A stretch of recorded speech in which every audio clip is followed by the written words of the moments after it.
The smell of grilled burgers and sizzling veggies filled the air, kids' laughter echoed, and for the first time in weeks, my son was smiling. And then, she arrived. Karen, a self-proclaimed protector of the community, a raging HOA board member, and the last person anyone wanted at a neighborhood barbecue.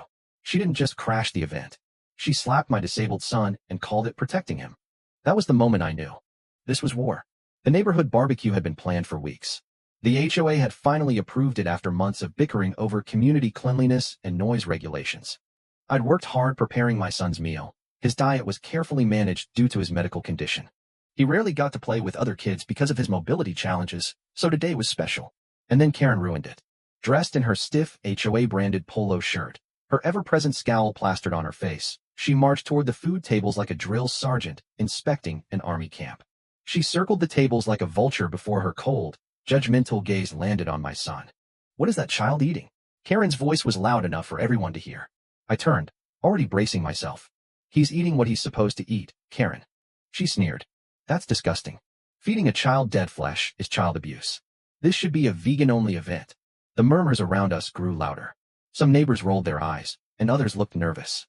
Then, before I could react, Karen lunged forward and smacked my son's plate onto the ground.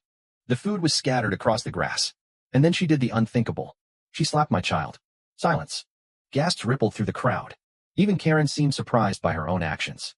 But only for a second. Then she crossed her arms, smug as ever. "I was protecting him," she declared. "You should be grateful." I stared at her, rage boiling in my veins. My son trembled, his wide eyes filling with tears of confusion and fear. Then, from the corner of my eye, I saw it. A teenager holding up a phone, recording everything. The realization hit Karen at the same time it hit me. Her face paled. "Delete that," she shrieked, lunging toward the kid. Too late. The teenager grinned. "It's already in the neighborhood group chat." A ripple of excitement and horror passed through the crowd. People checked their phones. A few gasped. A few suppressed chuckles. Karen turned back to me, her face twisting in rage. "You have no idea what you've just done." And with that, she stormed off. I exhaled, kneeling next to my son.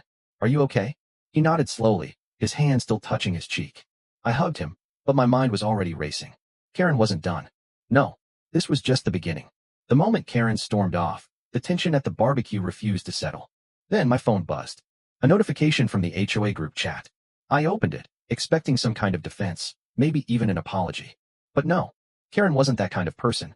Karen, HOA board member effective immediately. Due to health and safety concerns, all meat products are banned from communal spaces. Violators will be subject to HOA fines and disciplinary action. I stared at the screen, rereading the message to confirm I wasn't hallucinating from sheer rage. A murmur of disbelief spread through the crowd as others checked their phones. "She's serious?" someone asked. "She actually banned me because of what just happened?" Mark, one of my closest neighbors, laughed dryly. "She just hit a kid, got caught on camera, and her response is to double down? Unbelievable." I took a deep breath. Unbelievable? No. Predictable. Karen wasn't the type to apologize. Instead, she did what she always did. Used her HOA power to crush anyone who stood up to her. This wasn't just about meat.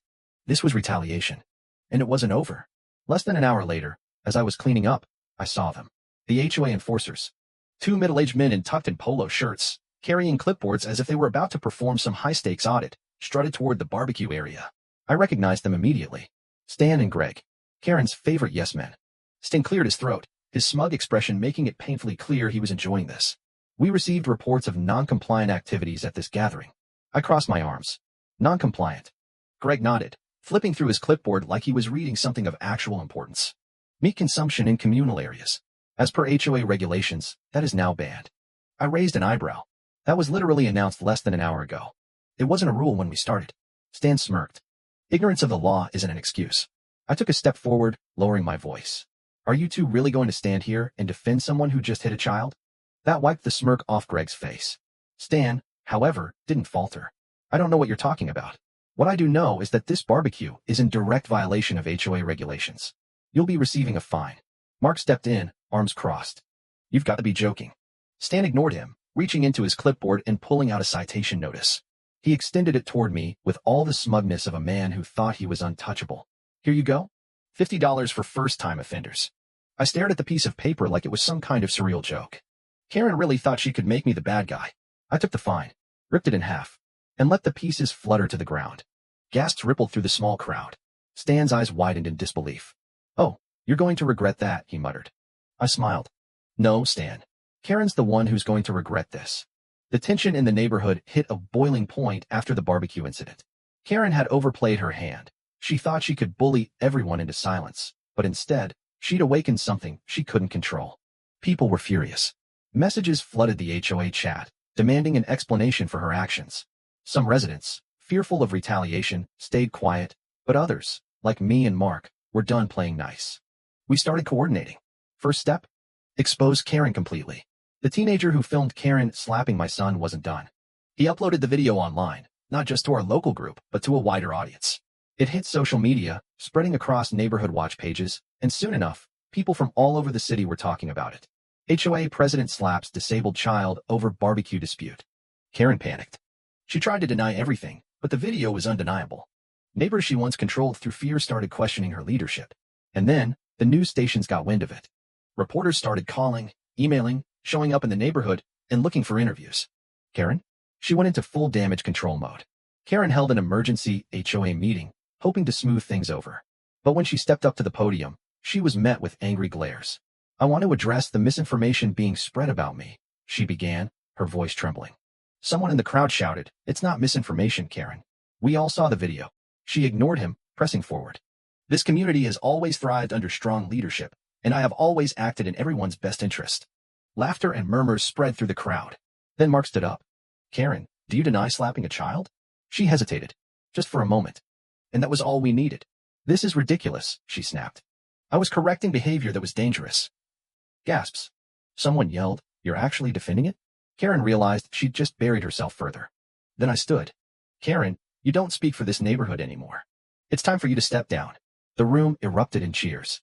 Karen's face went pale. She had lost. In the following days, we rallied support.